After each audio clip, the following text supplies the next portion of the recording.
Сәлем достар, бүгін сіздермен осындай Маша Медведь растяжкасын жасайтын боламыз. Алдыңғы видеода ұлға арналған растяжканы жасап көрсеттім. Енді қазіргі видеода қызға арналған растяжка жасайтын боламыз осындай. Ал сіздер менің видеомды көре отыра, өздеріңіздің қалаған растяжкаңызды жасай аласыздар. Және осы жасаған шаблондарды тегін ала аласыз. Қазір сіздермен PicsArt программасына кіреміз. PicsArt программасы менде тегін, жай App Store немесе Play Market'тан жүктеп алсаңыз болады. Егер рекламасы шығып кетсе, онда X-қа басасыз. Менде дайын форматта, Pink форматында пустой шаблон бар.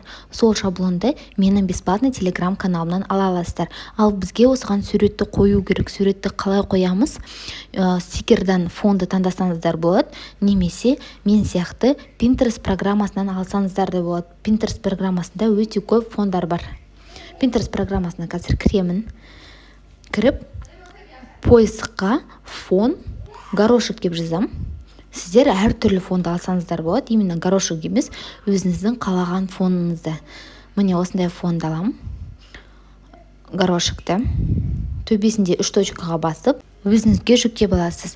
Міне розовый емес, осындай мен сияқты немесе сары фонды да жүктеп алсаңыз болады. Обязательно төбесінде 3 точка тұрады, соған басасыздар да скачать изображение деп тұрады. Енді өзіміздің PicsArt программамызға кіреміз. Рисовать дегенді таңдайсыздар. Именно рисоваттың ішінде добавить фотоны таңдап, добавить фото деген уже сіздің галереяңызда тұрған фотоны енгізесіз.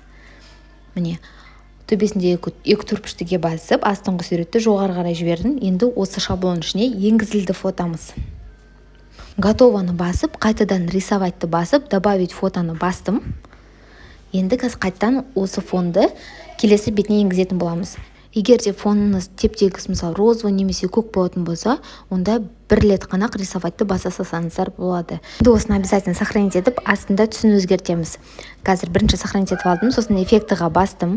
Эффектіға басып болғаннан кейін замена деген таңдап алдым. Круглу жоқты выбрать надо. Енді өзіңіз қалаған цветті регулировать етсеңіз болады. Осының түсін қалай өзгерту жайында менде видео бар. Менің каналыма кіріп қарасаңыздар болады. Обязательно көк түсін сақтап алам бірінші. Сақтап алғаннан кейін, енді қазір осы розовый түске қайтадан алып келемін да, стикерға басып, бізге жазуды жазу үшін, жазуымыз күшті көрініп тұрсын деп, мен белый фонды қазір мына жаққа қоям, бірақ кішкене прозрачнысын түсіремін, өйткені жазу артындағы фон кішкене көрініп тұрсын деп. Бұл фонды да стикерді фон белый деп жазсаңыз, круглый деп жазыңыз, өзі шығады.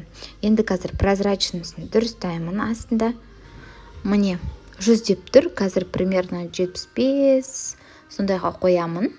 И вот келесі бетіне копия жасап, келесі бетіне қойып шықтым. Егер де бірдей болатын болса, сізде стрелкалар шығады. Енді бұған фонды қоямыз. Фонды қалай қоямыз?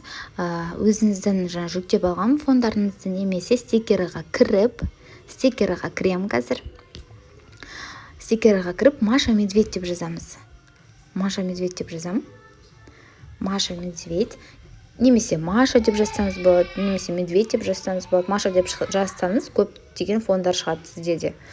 Мен Маша Медведь деп жаздым. Осының ішінен өзіңізге ұнаған фонды жүктеп алсаңыз болады. Мен осындай фонды алдым.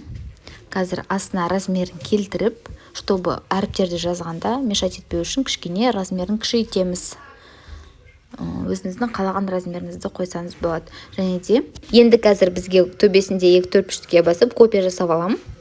И қазір басқа Маша Медведьті қойып шығатын болам. Тағы да стикерға кірем и басқа фонды таңдап алам. Міне осындай қылып, тағы да төбесінде 2 түрпіштіге басам, копия жасаймын да келесі бетіне қойып шығам.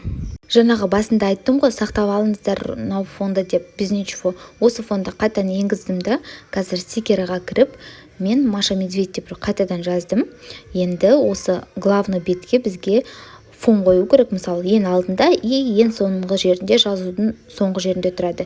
Жаңағы фотодағыдай, ең бірінші фотодағыдай.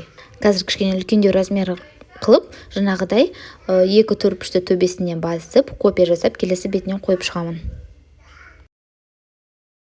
Міне біздің шаблондарымыз дайын. Менің видеомды көре отыра, сіздер осындай әртүрлі шаблондарды өздеріңіз жасай аласыздар. Мысалы, горошектің орнына басқа фон қойсаңыз болады.